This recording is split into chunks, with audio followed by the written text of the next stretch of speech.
Welcome to Second Take, the show that focuses on the issues behind the news.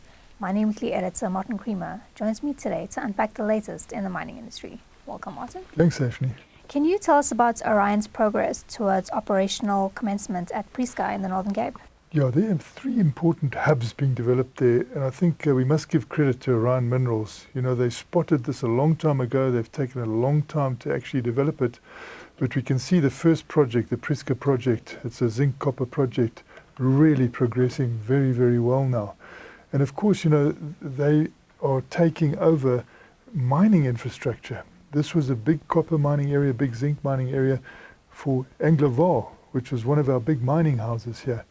So they're going to start with that hub, but you can see already movement to Okip, you know, the second hub.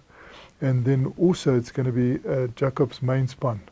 So it's marvelous for South Africa that you've got these three hubs being developed and the projects going ahead, advancing. And, you know, we're going to get production soon out of that. So it's a very good situation we've got there with Orion Minerals.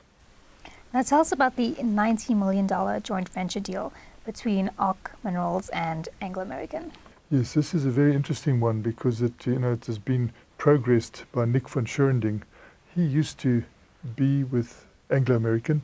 You know, we used to be contacting him for news, and of course we remember his dad. He was also at the United Nations, but he has progressed the situation in Zambia very well in copper and cobalt.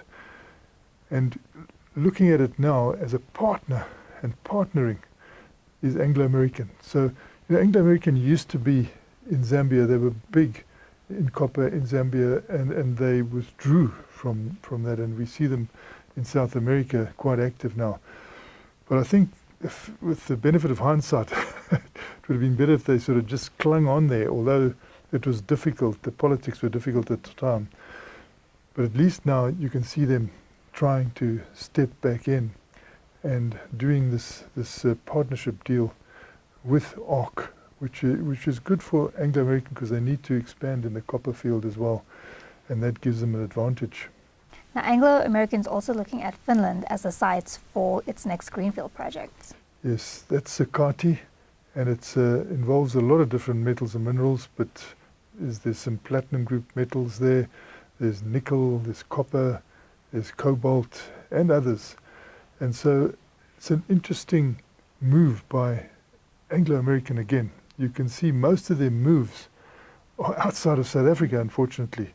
I mean, when they were here at the last Joburg and Durban, they made it clear that they see South Africa as very prospective. They would like to be in. But the situation in South Africa is so slow, you know, the environmental situation regarding exploration just doesn't seem to happen. So people are unable to move in here the way they should. So we see them in Finland and talking about, you know, the new technology that'll come through there, which we could have benefited with so well. The way they're building mines now, the sort of building mines that are out of sight. You know, you see them at Woodsmith now in the UK.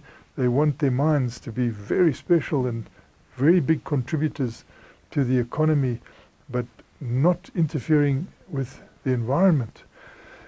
And also introducing all the artificial intelligence and all the new technology that we could be benefiting from here. If only, you know, they could find something to do here. And perhaps they will find a few partnerships here. But in the meantime, they're in Finland. Sakati looks like their next big project. And I just wish that project could be in South Africa. But we have to also support Anglo American, which is big on the Johannesburg Stock Exchange. And they see a big advantage in possibly going into Finland in their next big project. Thanks for speaking with us, Martin. It's a great pleasure, Sashni. That's it for today. Join us again next week for more news analysis on the local and global mining industries. To subscribe to Creamer Media's Engineering News and Mining Weekly, please email subscriptions@creamermedia.co.za.